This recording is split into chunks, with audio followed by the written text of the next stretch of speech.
Today, we will tell you about the most expensive and luxury cars of the last 50 years, namely the Lamborghini brand. When talking about one of the most expensive cars in the history of mankind, one cannot help but dwell on the biography of its creator. The father of the Lamborghini brand is considered to be the Italian industrialist and businessman Ferruccio Lamborghini.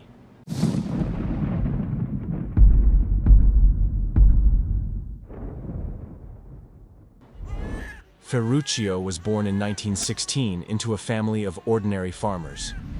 Since childhood, the father taught the boy to work on the farm, and also instilled in him a love for various mechanisms.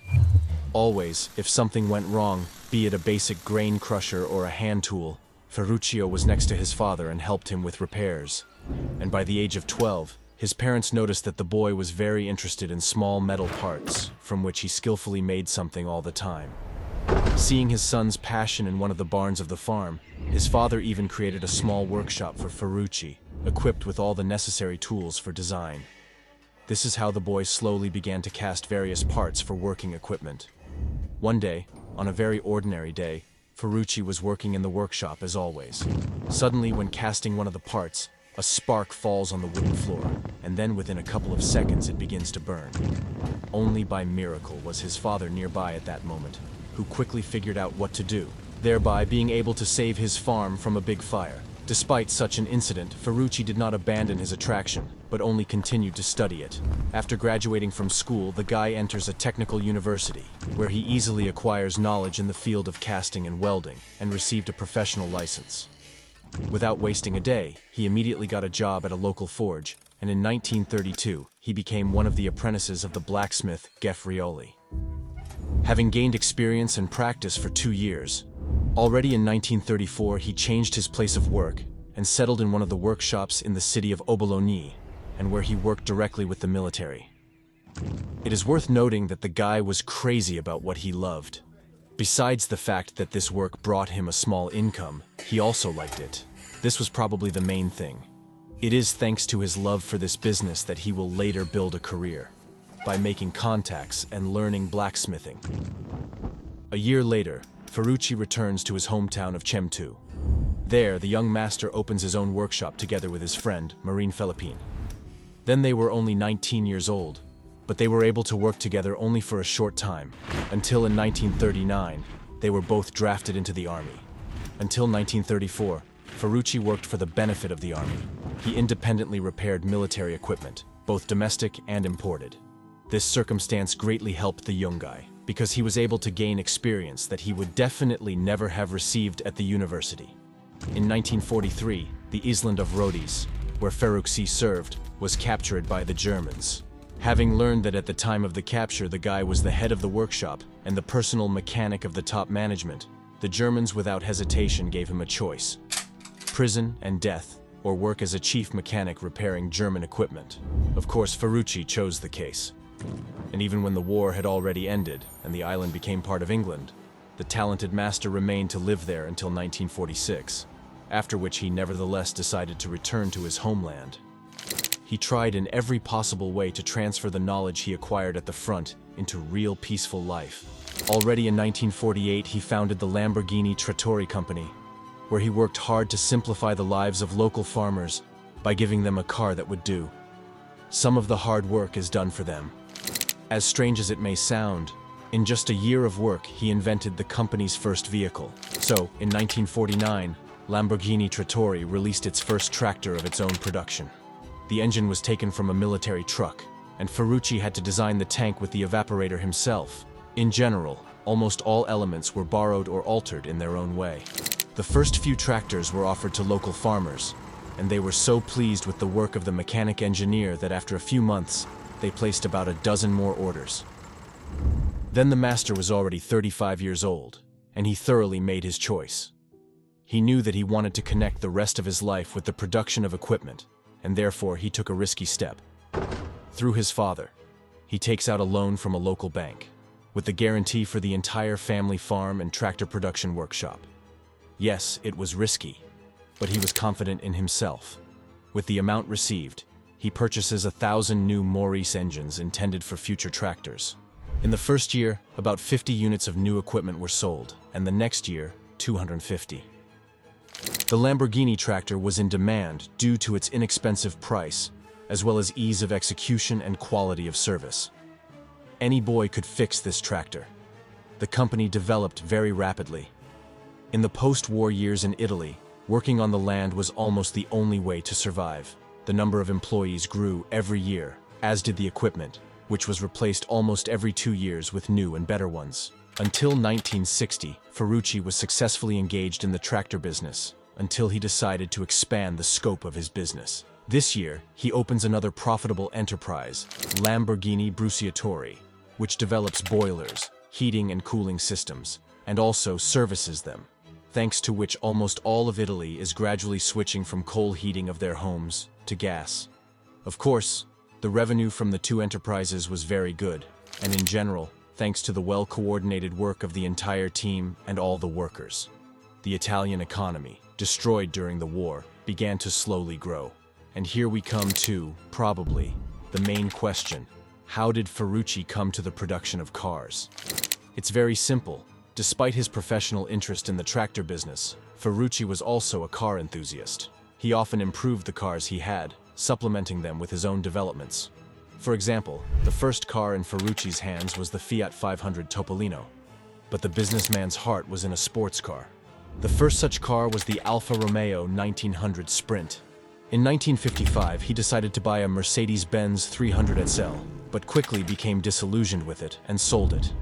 These are the reasons for such frequent changes of machines. As the founder himself later said, there were a large number of shortcomings that surfaced only during operation. And it didn't depend at all on whether it was a Ferrari or a Maserati. According to Ferrucci, every car was not perfect. At various times he owned several Maserati 3500 GTs and a Jaguar E-Type. But most of all, he preferred the Ferrari 250 GT of various modifications. By the way, it was Ferrari ownership that prompted Ferrucci to develop its first car, or rather what happened one day.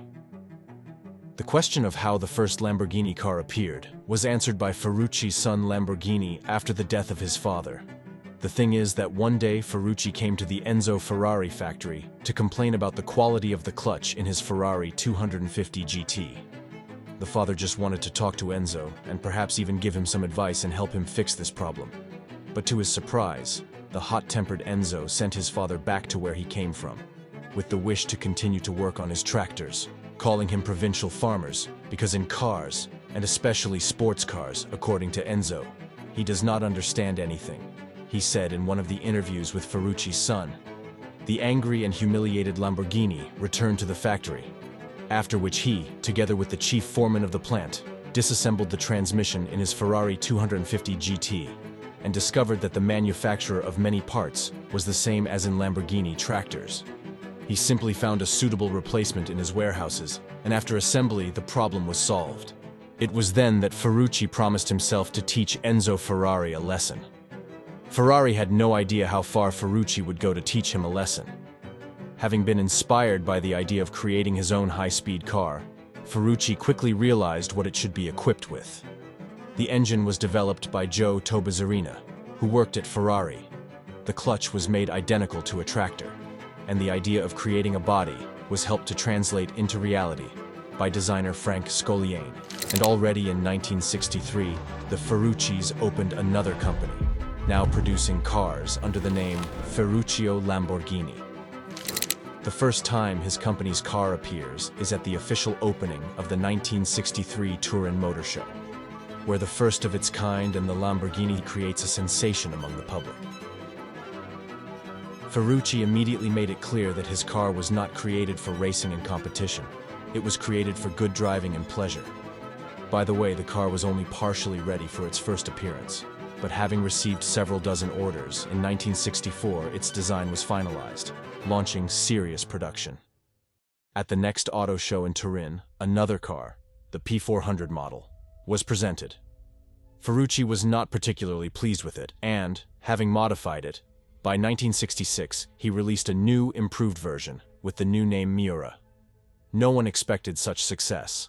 In just a couple of years, 764 copies of the new car were sold. The price of the car at that moment was no less than $20,000 per unit, thanks to which the car unconditionally fell into the luxury category. But even this moment did not stop real car enthusiasts. Thanks to such sales, Lamborghini quickly overtook Ferrari, leaving it somewhere behind the starting line. With such success, the Lamborghini car market is gradually replenished with new models. In the early 70s, a model such as the Lamborghini Islero S was released, followed by the Lamborghini Jarama 400 GQA, better known in narrow circles as Ferrucci's personal Rolls-Royce. The range of SUVs is also being expanded with the Cheetah model, developed primarily for sale to the US Armed Forces.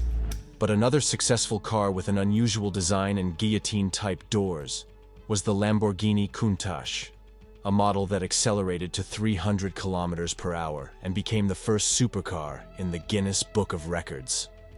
And Countach was produced until 1990. In 1979, a more improved version of the Countach LP400s was released, with an engine of 455 horses, and, for the first time in the history of this brand, with a 4-valve engine. But unexpectedly for everyone, having placed not only the automotive industry, but also tractor engineering on the pedestal, Ferrucci decides to leave the post of manager. The reason was the termination of the contract for the delivery of agricultural equipment to South America.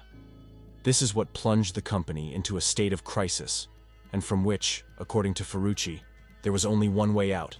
He managed to sell part of the company's shares back in 1972 to René Lavire and Georges Henry, and the oil crisis that happened in 1973 became another confirmation of the correctness of his decision. Well, all tractor production is gradually passing into the hands of the Italian concern Same Dots Far Group.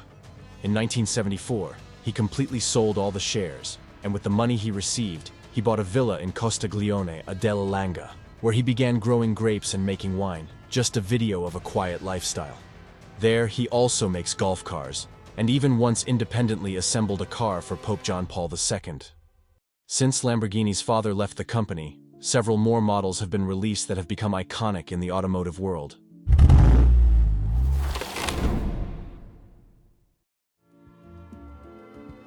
Audi AG that became the owner who was fully able to efficiently and effectively organize the entire Lamborghini production. Under his influence, the design of cars changed significantly, making them more versatile, modern, and stylish. It is thanks to the invested efforts and finances of Audi AG that to this day, the entire Lamborghini automobile range is considered one of the symbols of the luxury lifestyle all over the world. Exclusive components are specially ordered for them, unique and expensive designs are invented and implemented, which fall in love with thousands of buyers from all over the world. In general, here is such an amazing world of these beautiful and mega cool cars, the amazing world of Lamborghini sports cars, which was developed by an ordinary farmer's son, and later by a tractor manufacturer. And it's even hard to believe that if it weren't for the rude words of Enzo Ferrari, if it weren't for the problems with the clutch on Ferrucci's car, then most likely the world would never have seen these cars, which today are the standard of luxury, success, and beauty. It is worth adding that everything big always starts with small things, be it a simple desire to create something with your own hands or just words thrown into the wind. Friends, perhaps that's all for today. Write your opinion in the comments about this amazing story. Also rate the video and subscribe to the channel, and I'll go make the next video. See you soon.